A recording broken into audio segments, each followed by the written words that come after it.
Yeah. Yeah, let me see. Which one you got there? No, not that one. Yep, that one. Okay. So, just as a start, we know that in this week's Parshat we already start seeing the 10 makot, the Eser makot, and 10 plagues. And as an introduction to this, to the first Torah that we're gonna do,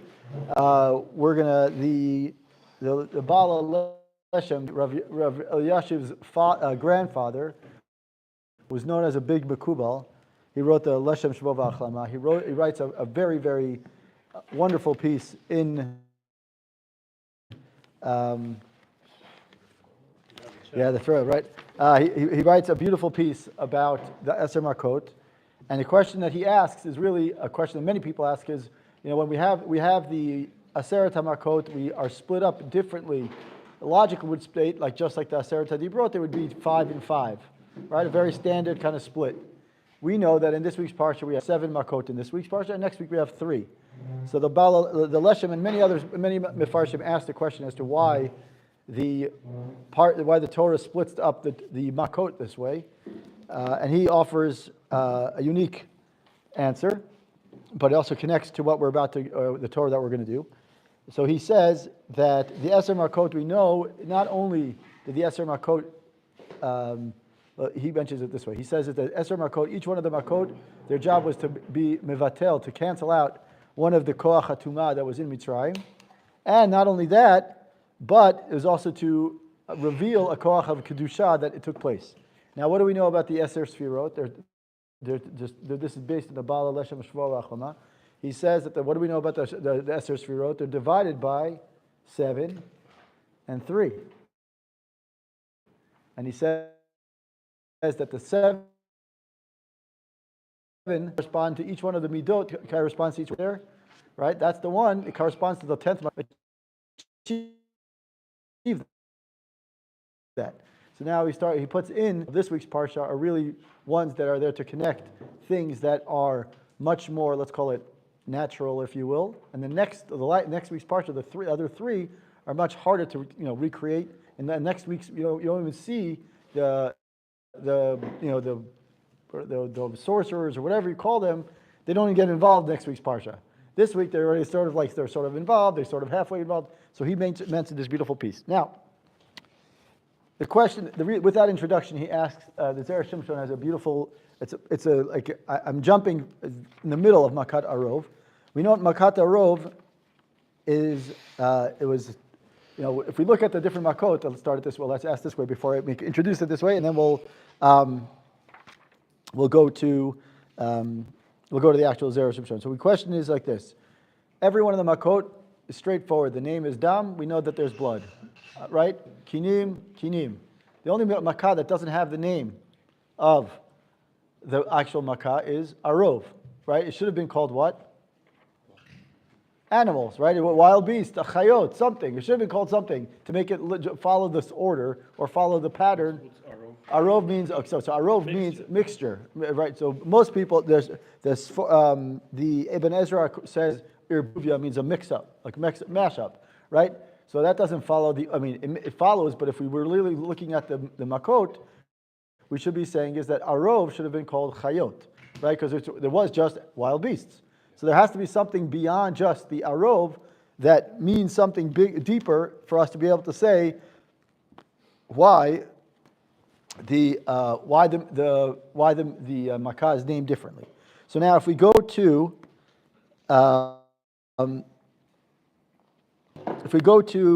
Drush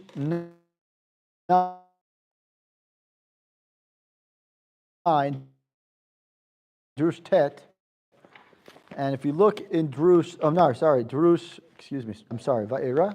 Vaera. We're going to do that one in a second. But I want to stay with first, towards the end actually. Towards the end of Yud Aleph, there's the one that says straight from Williamsburg. No, so Drush Yud Aleph in Parshat Vaera. So one of the things that the Zera Shimshon does throughout the Makot, and it's beautiful the way he connects them, but he's going to Drush Yud Aleph.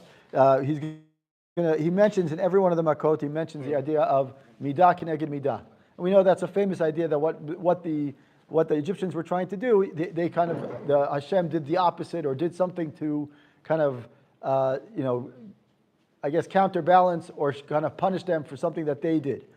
And now he's going to, the Zera Shimshon, where it says, Od b'derech acher. So if we see what he's picking up on, the pasuk that he's picking up on, before I'll give a little introduction to the piece that we're going to do, but what he's picking up on is the pasuk says, Umalu batei Mitzrayim et ha'arov v'gam ha'adama asher him alea. So he says, if we read the pasuk, it says that the arov will fill your houses and the ground underneath the animals. Okay?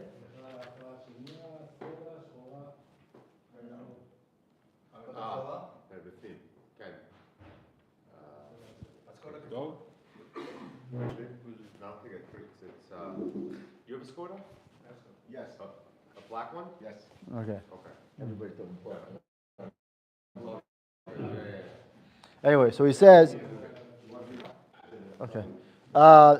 Anyway, so he says that the pasuk says Umalu batei Mitzrayim et ha'arovet gam ha'adama asher him alea. Even the ground that they're on is going to be coming. The way the pasuk reads, which doesn't make sense. It says that your house is going to be filled with animals and the ground that's underneath them.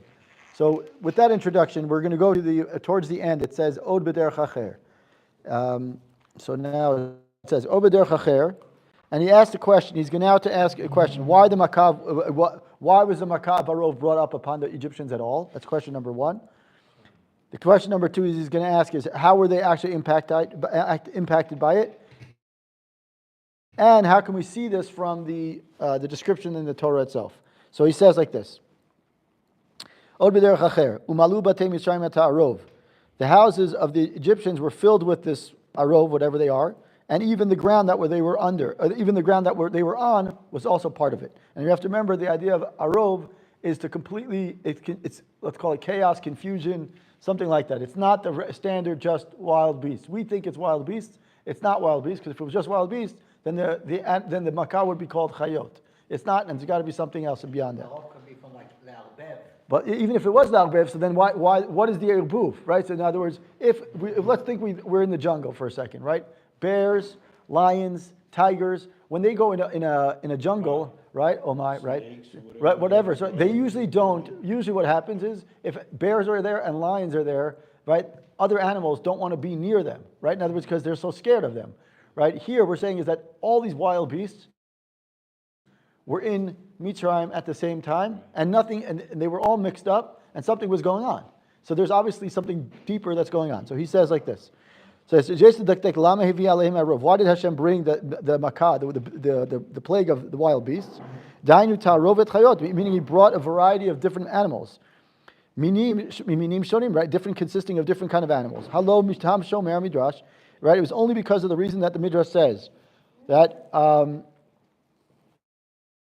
Because what do we know about it? That in the Midrash, he introduces it beforehand. The Midrash says that the Egyptians, at a time, as one of the ways to enslave the Jews, they made them go capture lions, tigers, bears, whatever it is, and made them forced to capture them. Right? Right? It would have been enough had Hashem just did what he would have just said is okay. Instead of you're making the Jews capture these animals. So I'm just going to send them in the wild into Mitzrayim. There's got to be something deeper here. Why do we have to have such a different kind of mixture? What's the point here? And this is even a deeper question. He says is why did the Egyptians not bother to attempt to imitate Moshe? When he performed the other makot, but here. Why didn't they try? In all the other makot, we know that the sorcerers or whatever we're calling the Khartoumim, they try to at least mimic or copy Moshe. They don't do anything. Right. This is the first makah; they don't even get involved. So he's asking so far is va'afal pisha b'makata k'moshe asu b'rishonot. Va'afal pisha b'makata kidim lo yachlu damot.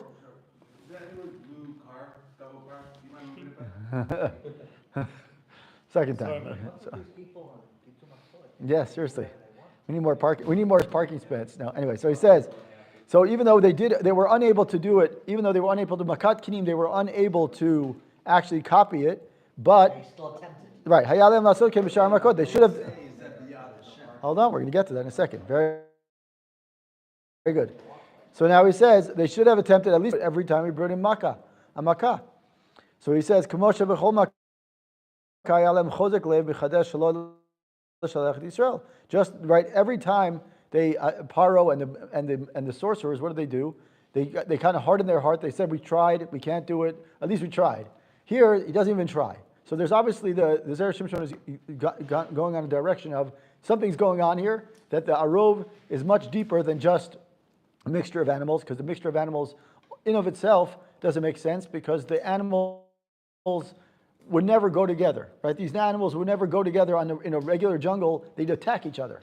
Right. So that's part one. Part two is, why do the Egyptians deserve this, right? Why do they this kind of like one for one? What's the punishment that they deserve this for?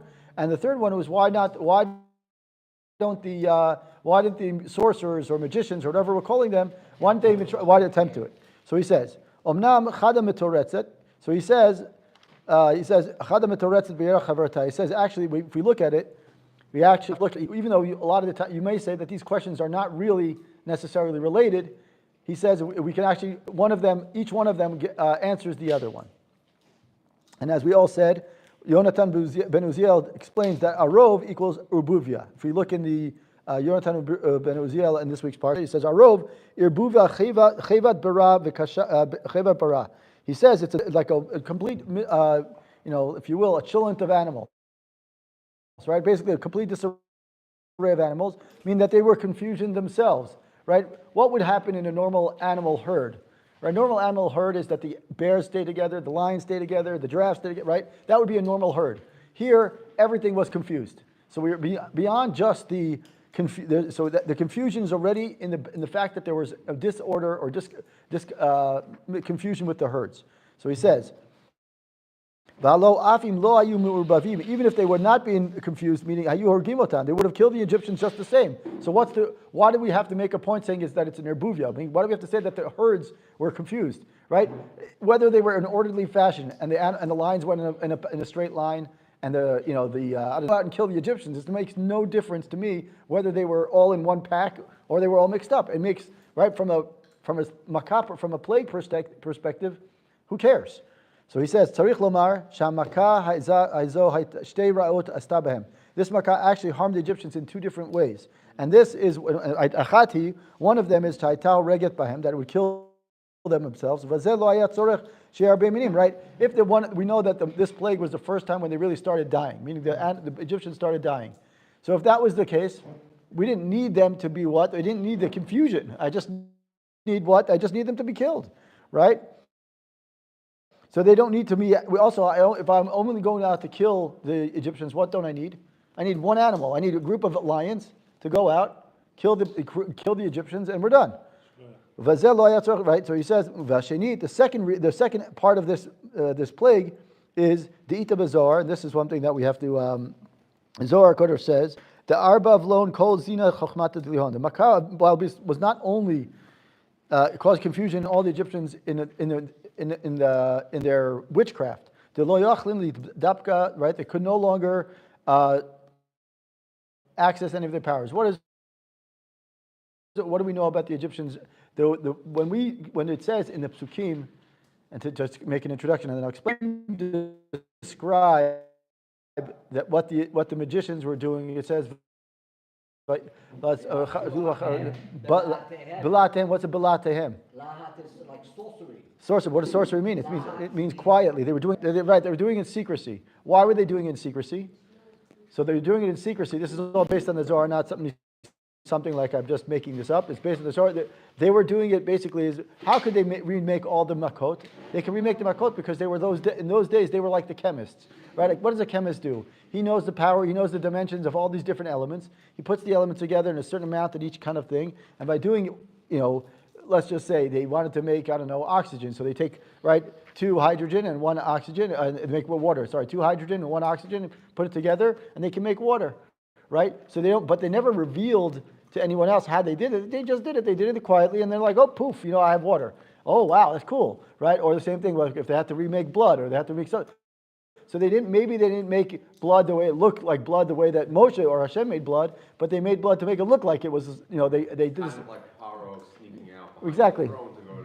Same exact thing. So he was saying the blood to him. So now he says, Nitba'im kain makat arov. Makat arov was not only the wild beast, but actually here, nitbalbu kol hakshafim v'charishim shel Mitzrayim. All the witchcraft that they knew, they said, okay, if I want to create a lion, or I want to create water, or I want to create blood, I could do it. But all of a sudden, all the elements that the Zera Shimshon is based on the Zohar, saying all the elements that they knew, all the recipes that they knew, all of a sudden got confused. And he says, they couldn't even do anything. V'kama gadlu ma'aseh Hashem, and this is how great Hashem's deeds were. First he brings upon them the kinim. They could do some sort of witchcraft or whatever it is to imitate it. Right? Because there, in the case of the kinim, it's such a small, minute little animal, such a small little bug. They didn't even have to it wasn't a big deal for them. They was able to they could show that they said, okay, we can sort of kind of control it, right? And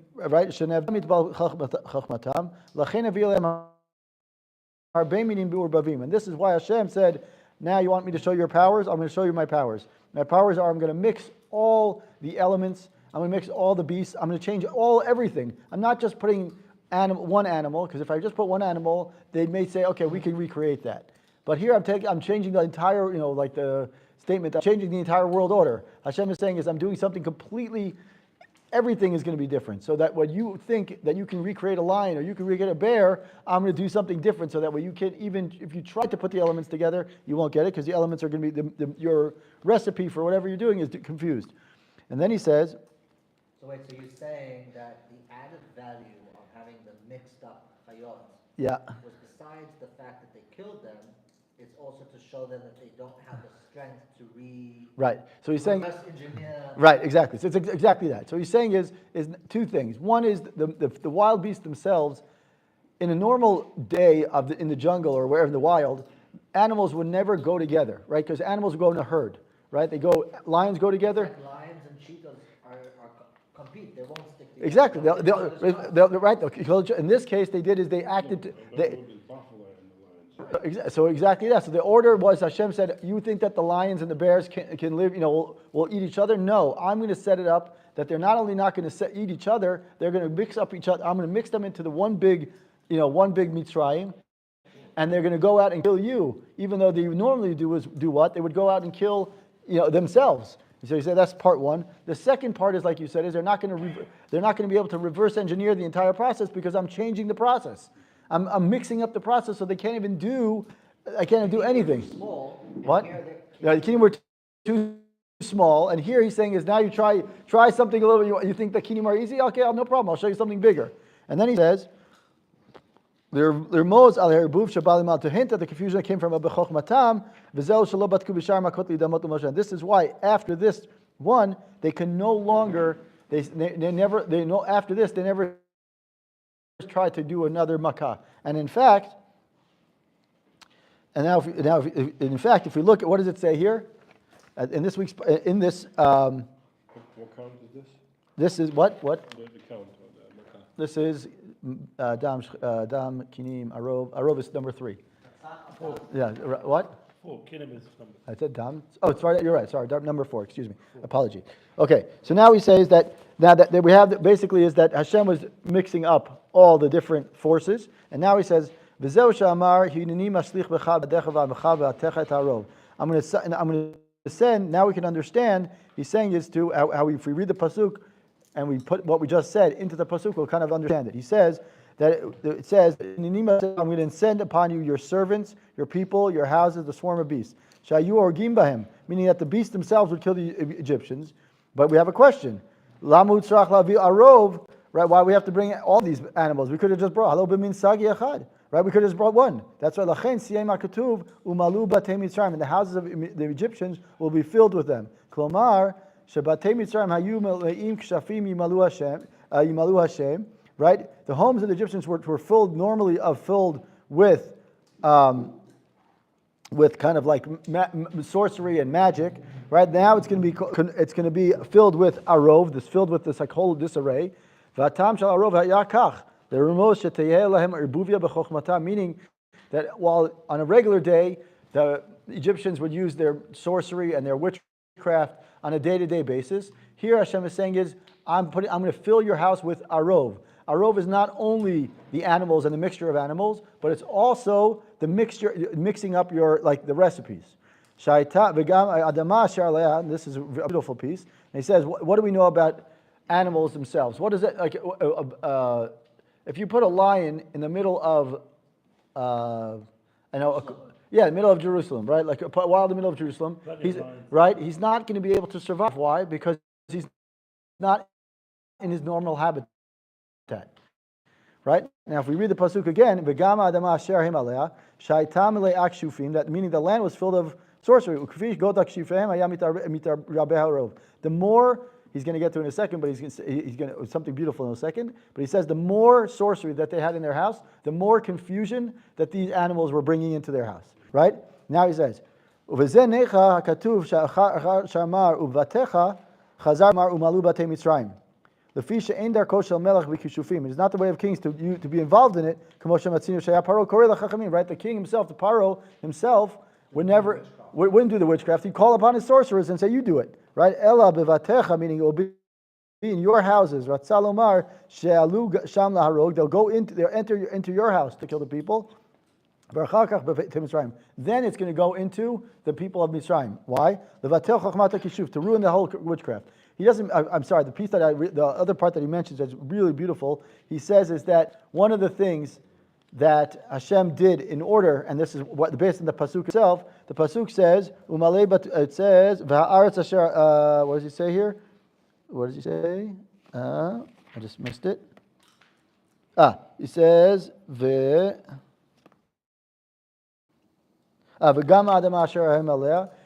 the earlier part of this Torah, he says that not only were the chayot, the animals, coming in and getting confused, the land, their natural habitat that they are accustomed to, was brought with them too. Part of the nace was that they brought the actual natural habitat of the lion, of the bear, so that way they would not feel that they're like, oh, I can't go, like a deer in the headlights, right? When a deer gets stuck, he just stops. He's got nothing to do.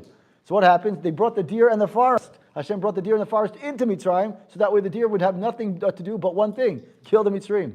So he said the whole entire thing here was nace upon nace upon nace, and upon makah midah keneged midah. The whole point is that the Mitzrayim were getting, not only were they getting punished for asking the Jews, which we said originally, the Midrash says that they're asking the Jews to go out and capture these wild animals, which we knew would be a recipe for disaster. Hashem said, that's easy. I got that part.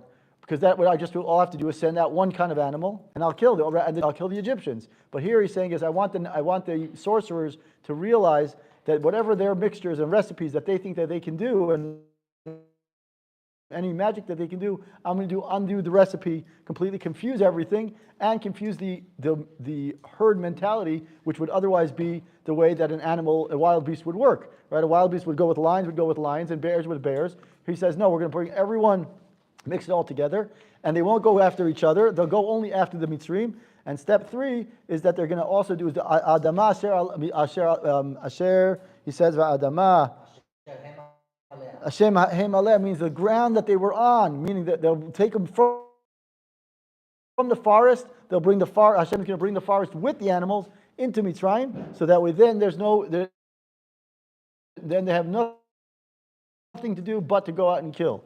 And that was the wild, the makav of Arov would otherwise be very much organized. It's also the Arov means here it's Arov is just a natural element, exactly, changing all the natural elements, and that's one of the exactly. So that was Arov. Now we're going to do. No. So the idea of the Sfirot is based on the Leshem Shvov al Chalama. What's an example? So, for example, Dam would be there. No, Dam would be. The last 3 are the ones. If we look at the order, And if we start from Dam being the lowest, quote unquote, Yeah. and the highest being Makah Pechorot, Dam is one that's, let's call it more natural, something that we can sort of relate to. And then as you get up, and if you look at the Makot, and reading the Makot now, you'll start seeing is that there are certain things, little hints, not of the Sfirah itself, but what the level of what is the response by either the Mitzrim or the magicians or Paro. Something is there that you're just like, oh, this is a little bit above, like, and slowly you start seeing, you're like, so that's why the one that's Makat Pechorot is the one that's, what do we know? Ani v'lo malach. Ani v'lo saraf, right? And that's the only person who can do it. The only thing that can really do Makat Pechorot is Hashem, because he's the keter, he's the big, the big cheese. Okay, so now. An interesting thing is that the broken into 3 parts. Shimshon says connected the 3 parts of a person. Right. So there's a lot of different ways to connect it. The Leshem Shvo Achlama, who's the grandfather of Rabbi Eliyashiv alav Shalom. Right, so he says the reason why they broke it up into 7 and 3 is because of the Sfirot, the Sfirot of 7 and 3. That's how I got to it. Anyway, so let's do. I promised our good friend here that we're going to do something about worrying about people's pain. So I said last week he was here with a cast, and this week he's not with a cast. And I was wondering why he's such. It must have been a miraculous recovery. He looked like it was a merit of the Zera Shimshon coming to the shear, he already miraculously, the cast came off. Anyway, so we're going to do, in the middle of, we're skipping a few parshiot. We're going to go to Parshat B'Shalach, the first Torah of Parshat B'Shalach. This is when you need the second book. So, yeah. So he says, if we look in Parshat B'Shalach, the first Torah, it starts with the middle of the Torah. It says, V'zeu she'amar katuv v'lo Shamuel Moshe. See it? Yeah. Okay. So that's obviously from this week's Parsha. In the beginning of this week's Parsha, we know that there are the 4 languages, the 4 Lashonot Geula, V'yitzalti, V'lakachti, V'ga'alti, V'veti, right. So V'otzeti, V'yitzalti, V'ga'alti, V'lakachti, V'veti, right? There are 4, then some say there are 5. Either way, there were 4 languages of redemption. And those 4 languages, that's the beginning of this week's Parsha. But we also know that there's something that kind of takes place a little bit before that. We mentioned it last week in last week's Parsha, that we know that what is Avram, what does Hashem promise Avraham in the Brit Ben Abitarim? That Avram is promised that they're going to serve how many years? 400 years. Very good. But all of a sudden, 210. So we have a disparity of 190 years.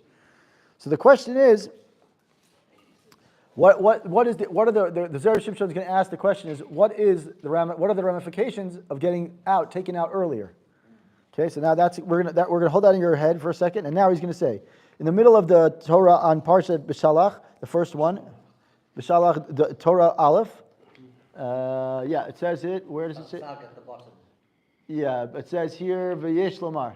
Okay, no, V'yesh Zeu Shamar Katuv. Where is that? Right there. Here? No, on the right, on the left. On the left here. V'zeu. No, it's not different version. Yeah, first page. That's it. Where your finger is. Here? You're in Bo, that's why. Oh, there's in Bo. Bo B'Shalach. Okay, so B'Shalach.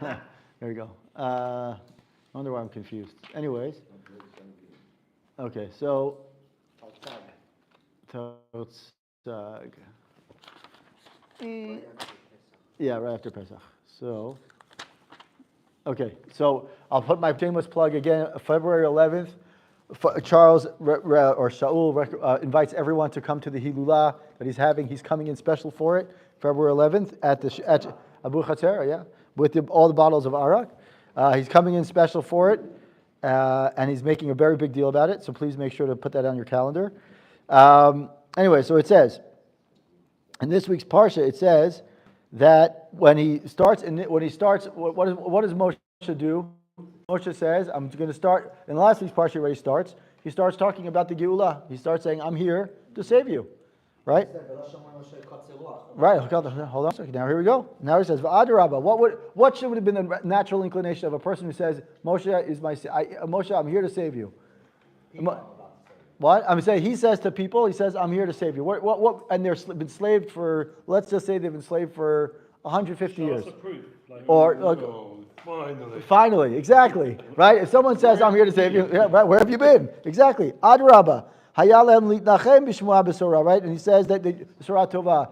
If I hear some good news, finally, after 100 and some odd years, I should have been, right? And he says, Ki shmuah tova tidashen atzem. He quotes, the Zera Shimshon quotes Mishlei, and he says, when a little piece of good news comes out, sometimes can dispel a lot of the bad news that we've been hearing, right?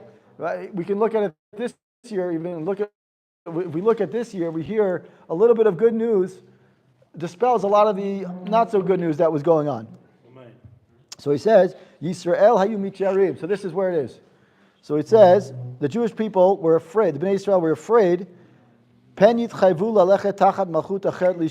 said maybe what's going to happen is Hashem is cashing us out early, right? So we're going to leave early. And what happens if we leave early? We still have 109 years. We have 109 years to go. So that means that he's going to put the credit in the bank. And he's going to say, okay, Bnei Israel, I'm taking you out early, but that means that you owe me 190 years, right? So that's what they were nervous about. He says they're nervous about the future.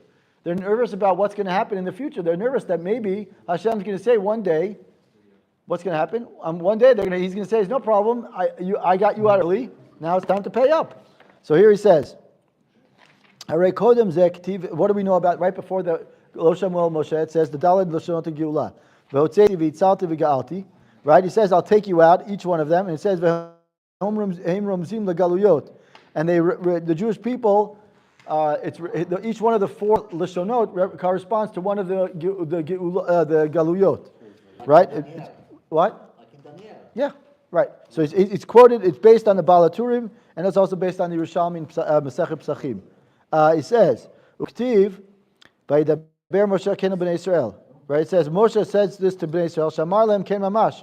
Sheramaz lem aguliyot. Moshe was reminding them or hinting to them of the four exiles. Ella she'im yitkaymu Bnei Israel shelo yachtu lo yachod begalut. He said, Moshe says to them, yes, indeed, these four languages of these four languages of redemption also remind us to the four languages of exile. But under the condition that if you serve Hashem and you don't sin, then Hashem is saying your money's not good here. I'll take care of it. It's on me. Hashem says it's enough deal. In other words, you've suffered enough for those 210 years. The 90 extra years get wiped out. Meaning, Hashem, what Bnei Israel, so right. You're in jail and get out for good behavior. Exactly. So Hashem said, Moshe is telling them, yeah, right. So, monopoly, get out of jail free. V'zeu shamar kadosh baruch hu. Vayetzavemu b'nei Israel v'al melech v'sham l'tzir b'nei Israel b'eretz Yisrael. That's this week's parsha. And he says, why did Hashem have to command Moshe and Aaron regarding the Jewish people to take them out of Mitzrayim? Shei Yisrael lo hayu kol kach rotzim l'tzir mi'ira zo. B'nei Israel didn't want to leave. They were nervous about the fact that this 190-year thing is going to be over their head, that they didn't want to leave because they're like, I don't want me or anyone, I don't want to be in pain now. I'd rather be in pain now because I'm already in it than have to worry about it, or my kids or my grandkids or my great-grandkids have to worry about it down the line. Right? They're scared of the future. Right? They're Go back. Right. So he says, then now we can understand why, right, Paro's regret about freeing the Bnei Israel. Right now, if we look back in Parshat Parshat, what does Paro say? Paro says, what did we do? Why did we leave them out? Why did we let them out? Right? Bevadai, Yisrael, you have a dim pa'am acher le'ezem umah. Kadesh tashlum 430 shana. Right? He says, or 400, right? He says, Mazot asanu ki shalachnu Yisrael me'avdenu. V'shlam im yu b'nei chorin, lo yiti omer klum. Right? Would not have said anything, but since they stand to, meaning Paro is saying is, why did I do this? Right? They want to stay. Right. Why did I do this? They want to stay. Otherwise, what's going to happen is some other exile, some other guy's going to do it. I might as well be the guy who's in charge. Let them stay. Let them, they owe me 190 years. If they hate to be punished, let Let me be administrating the punishment. He said, that's why it says, Paro says to Moshe, look, the evil is opposite your face. Right? Paro says to him that Abraham chose that, Zera Shimshon says this many times, he says Abraham chose for his descendants that in case they sin in the future, that the punishment of a galut, right, bimkom gehenom, that it says instead of having Gehenom, Hashem, the Midrash says that Hashem gave Avram the choice of what his punishment would be, his children would be punished with. And Avram said, I'd rather them go through Galut than have to go through Gehenom. And it says, V'im lo yashtu zman galut ken chayvim Gehenom. Right? So Paro says, if the Jews do not complete Galut, so then what happens? Then we got to give them Gehenom. And now you want to wish? Paro was no idiot. Paro says, wait a minute, you're trying to get them out early, so that means what? It means based on the agreement that Avram had with Hashem, what happens? If the agreement that Avram had with Hashem is that they're going to do galut they're going to do exile instead of Gehenom, you want to take them out early, so now what? I've got 190 years of Gehenom that they owe. So you want to take them out early on that? In the earlier section it says that if they behave, right. Shorter. Exactly. Right. So exactly. So he says, "Ooh, kitiplu gehenom." Right. Look, you're going to fall into Gehenom. Uksharu Yisrael Mitzrayim rotfim acharayim. And then what happens? Bnei Yisrael at this moment, this is Shalach. So he says, Bnei Yisrael see them running after them. Mechmat hatana shadan lo nishlam haketz, because they say, wait a minute, they're running after us because what? The time hasn't come yet. So they're running after us because we're nervous. 190 years are still on our shoulders. Amru haloza davar shedibarnu elech b'mitzrayim lemor. Where did we find that they spoke this manner? Let us be, and right. So he says, "Ella vadai shamru lo shamu el Moshe mikotza ruach." Rather, they couldn't. They were concerned that because of the fact that they're going to get out early, they would have had to do what? They're going to have to endure, and they're going to have to suffer in additional galuyot, exiles. V'achshav amru halo tov haya lavod. Right, it would have been better for us to serve. We would have been better to serve in Mitzrayim. Why? Right, exactly. Why? Better for us to serve there, because that way at least we know we've done our service, and our kids and our grandkids and whatever. Will die from Gehenom. Moshe Amar lehem hityatzvu. He says, not stand fast and don't worry. How does it? Right? He says stand fast. What do he say? Hityatzvu Yeshuot Hashem. Hashem says stand. Moshe says to Bnei Israel, stand fast, look closely, and right of hityatzvu, stand strong. And he said, you'll see that that will never happen again. Klomar, hayeshua v'gula hi gulat olam, she'im lo yahayu chotim ba'egel, hayalem cherut mishubut malchiyot, k'mo she'amru ba'otinu zruchonam livracha.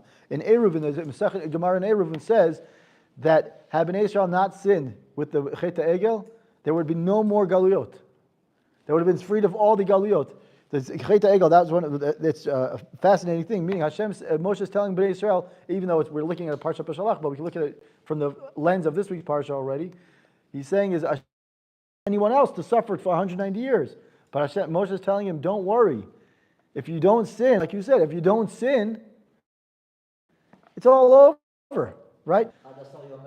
Right, exactly. Har Sinai, done, right? Eretz Yisrael, the next step. So he's saying is that what Moshe was telling them already from the beginning, they couldn't hear it because they were nervous about the amount of the extra burden that they're going to have to pay, or someone down the line of the pain.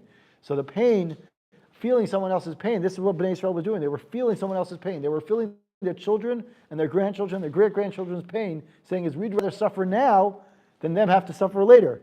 Right? So that was the connection with the pain. I was feeling your pain, but look at that, your pain is gone.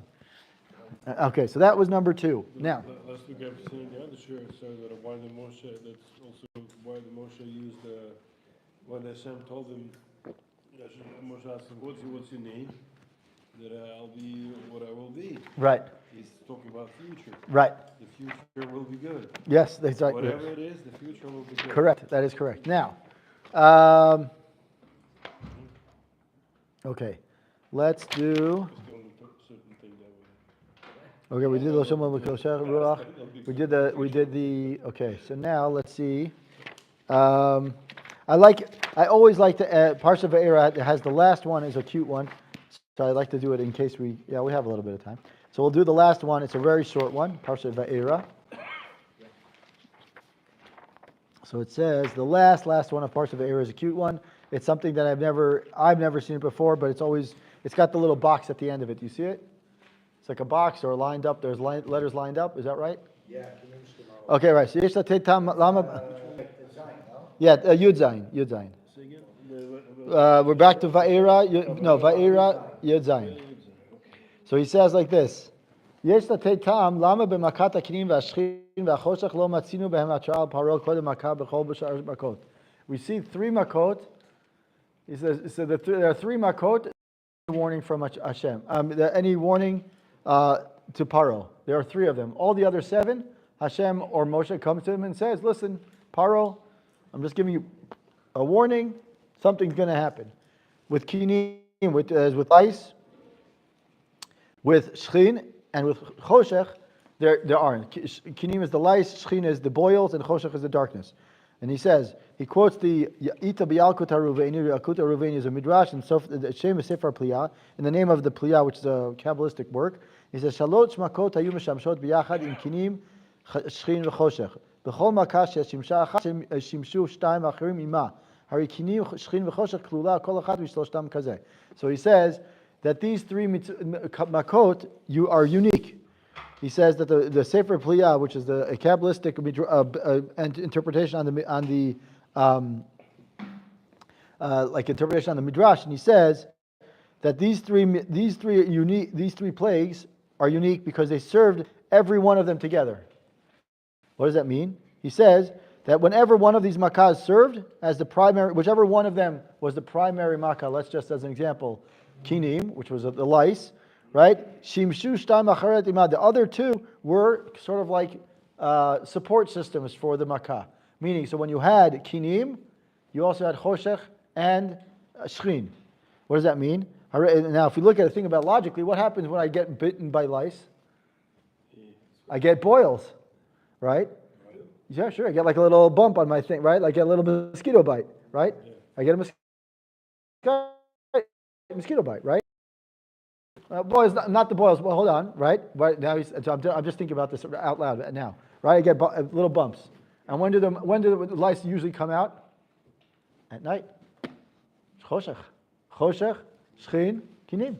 So he's saying, right? You don't usually get lice. Lice don't usually come during the day. You can find the lice during the day, in the school, right, or in camp, right? The lice usually annoy us most at night. So he's saying is that the lice, and then if we look. And then he says every one of the makot. It's also the 3rd, the 6th, and the 9th. Right. So there's like a number of aspects of 3s. Right. Exactly. Whatever. So now if we look at what he was doing here, and you probably have it there too. You see that it says if you set up kinim the way it's spelled in the Chumash, which is kuf nun mem, and you set up shchin shin chet nun and choshech chet shin chaf sofit. Right. If you look at it across or down, they're always the same. Is that him or is that the Sefer Pliyah? I'd have to look it up. He quotes it. He's quoting it, right? It's Right. cool, like it's laid out perfectly. Right. I think he's quoting. Yeah, he says ad kan lashano. Right. So okay. And then he says ufize lo haya yachol Moshe latrot al achat mehem levada. That's why Moshe couldn't say, "Hey, choshech is coming, kinim is coming, or shchin is coming," because it's actually not 1 makkah; it's 3 makkot. Right. So it's achad shehu shalosh. Right. So he's saying is. There were 2 other makot that would serve together. What would happen if he would say kinim is coming? He'd actually say kinim is not coming. It's 3. So he would look like he was almost like false or lying, God forbid. Right? So he says, right, he wouldn't be able to say, he couldn't say, hey, 3 makot are coming, shchin, choshech, and kinim are coming, because why? Because of the main makkah, which was, let's say, kinim, choshech, and shchin, were not the main makkah, so he couldn't even predict the other way, meaning from one side, he couldn't say, hey, 1 makkah is coming, because it's not 3, it's actually 3 makot, but from the other side, he can't predict and say, it's really kinim right now, but actually shchin, boils, and darkness are coming too, because Paro didn't even know about those yet. Meaning he couldn't even fathom that was going to happen. So what the Zera Shimshon, I just like it because it's a cute little thing, but he's really saying something much deeper. He's saying is that unlike all the other makot, which had some sort of warning from Moshe or from Hashem beforehand, these 3 are unique. because they were like one, which was really packed with three makot together. But not only that, if we look at the makah, he's saying is that just the letters themselves line up so that they always, it's kind of like it shows you that they were always kind of in some ways connected. Because like kinim is like this overwhelming feeling of like body being like invaded, and Right. shin as well, Right. even more so. And And choshech was apparently it wasn't just darkness; it was mamoshes. Yeah. It had a mamosh. It was a darkness. You felt it. Yeah, no, but Not the us. The mitzvah felt it. We Right. watched it. We had almost of a taken, but they had mamish choshech. right. No, but in fact, it says vayamesh choshen. Right, they felt the darkness. They It could. was their body. Yeah. It was paralyzed. Literally. Yeah, it was. Exactly. It's not like they could like stumble around. It's stuck. The Chumash says, the Torah says, vayamesh choshen. They could feel the darkness, and they could. That's the logic, yeah. Right, they could feel it, and not only that they were paralyzed by it. They were paralyzed. They couldn't even move. There was such bad darkness. Right, you've been in dark rooms before. Usually, you feel like you can get your way around. It is a crazy feeling initially. Yeah. You get used to it. Right, but this is Then this they could never get used to. Right. It's the same with the kid on the street. You never So- get So used to it. lost your father. yeah, it's overwhelmingly The kosher. paradigm was it shows us Hashem's love because this is what he was doing to the mitzvah, but for us he was doing the opposite. He was Right. giving us refuah. Right. again and again. So that's I said I was going to do 3. We actually maybe even be able to get to Yeah, we have 4. a few more minutes. But we have a few more minutes. Okay, so we've done 1. We've done about the arov. 1. We've done about the general feeling of feeling someone else's pain. Then we did 1 about shchin and choshech and kinim. How it was really. So actually now, if you want to look at it that way, then you would actually say is that what there weren't 10 makot. There were actually 3. There were 3 makot that were actually 9. So that was 9. So it's actually 16 makot.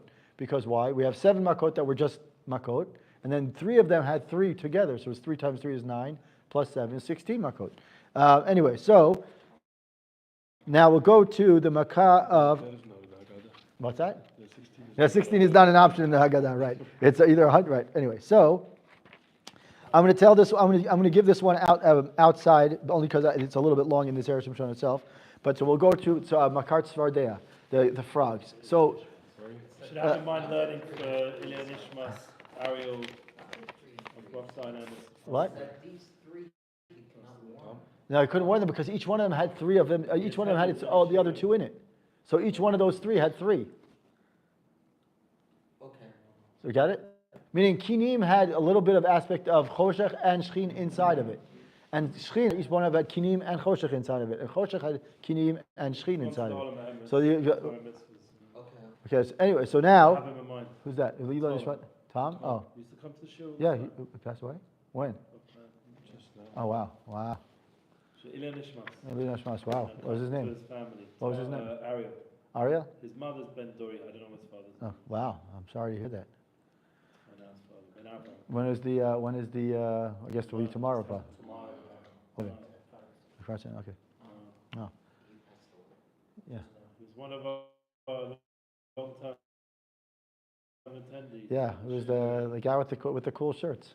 Yeah, he sat and Charles was always busy with him. Yeah. Always. And right on his right, sit on the right of the Yeah, camera. no, but it was, I've but, got but it was video out, after video. it was out of respect. It wasn't out of, it was, Yeah, sure. No, it was respect. He I was would- very good friends with I him. would put up this week a video of him, Charles, like talking specifically. And he had it was very, very cool.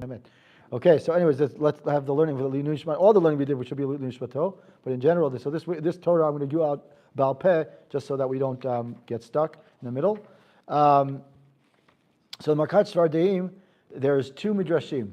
The 2 midrashim, they seemingly are not connected, but they obviously are connected in some way. So it says that the midrash. This is Midrash Yud, if you want to go back to it in another time. There are 2 reasons why Hashem brought the Makav of Tzvardea.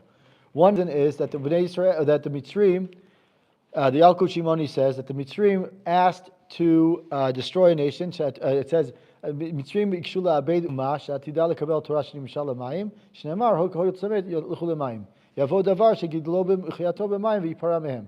So the one Midrash says that the Mitzrim wanted to do is what? To destroy a nation that was going to receive the Torah. And what do we know about the Torah?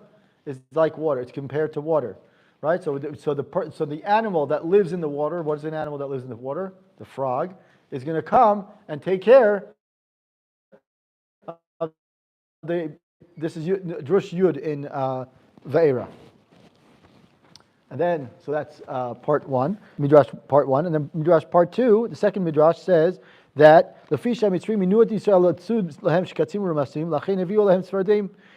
in the Shemot Rabbah says that the Mitzrim had appointed the Jews to do what? To go out and find bugs and creepy crawlers for them to eat. That is, the Jews, they were assigned the Jews to go do hunting for them. Like we saw in other Midrash, what did they say? They went to go out and hunt wild animals.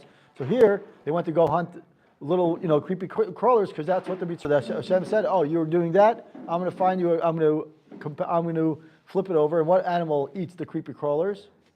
Frogs, right? We know frogs eat them. So frogs, he says, that's what we're going to do. So now, if we look at those two midrashim, we kind of say that how are they connected? Without going into too much of the it ends up being the Zera Shimshon proves that it's two. Basically, it's two. It's a machlok. Based on between, hold on, it's a machlok between Rabbi Akiva and Rabbi Eliezer as to what were they doing, what was the reasoning behind it, and it ends up being that what does he say here? Right. Rabbi Akiva says that the makav, the tzfardea, tzfardea, and then once they got to Mitzrayim, they started hitting it, and we know it multiplied, right? Paruva yirbuva yishritzu. And then the Rabbi Eliezer ends up being that it says that there were many tzfardim, there were many frogs there. Why? Because they wanted to separate, they wanted to prevent us from learning Torah. So Rabbi Eliezer is of the opinion of the first midrash, which is that the tzfardim came as a kind of like a punishment to the Egyptians who were trying to destroy the nation that was going to go receive the Torah, which is compared to water. And therefore they have to have a lot of water and therefore a lot of frogs. And Rabbi Akiva ends up being, Rabbi Akiva is the one, we have about 2 minutes, right? Rabbi Akiva is of the opinion that they were there, that because the Mitzrim were trying to, the Mitzrim were trying to, were punishing the Jews by making them hunt for shkatzim u'masim. So he says that they were going to have one that comes into Mitzrayim, one frog, and if you look at the Psukim, it actually says one place, it's one frog, right? But to Talat Svardea, one frog comes in, and then the frog comes in, and then as they hit it, it came out and multiplied. And so each one of them is of the opinion, one of the Rabbi Akiva and one of Rabbi Eliezer, and he says it has to do also with the fact that what is the one mitzvah that we have above the non-Jews, one of the mitzvot, kosher, right? So every time we don't eat not kosher, what happens? We get zchut. And what's the one thing that we can, so he says, Hashem says, it's not easy teaching the Mitzrim a lesson. He's also teaching because you don't eat these creepy crawlers, so you're going to get the zchut. And for the same thing that you're going to get the zchut for, they're going to get punished for eating it. So they're going to get punished for not only trying to make you go out and pick it, but what were the Mitzrim really wanted to do? They wanted to cause them to sin. So Hashem says, you're trying to make my children try to sin. I'm going to make sure that you get punished with the thing that eats those things, and you're going to get punished hard. And then if you look now, if you look at the Psukim, it actually says that in this makav, as opposed to all other makot, it actually goes into their ovens, right? We know it goes into their ovens, into their bread, into everything, because every part of the creepy crawlers were every part of the Egyptians, every part of the Egyptians being. Baruch Adonai Olam, Amen v'Amen. Yeah.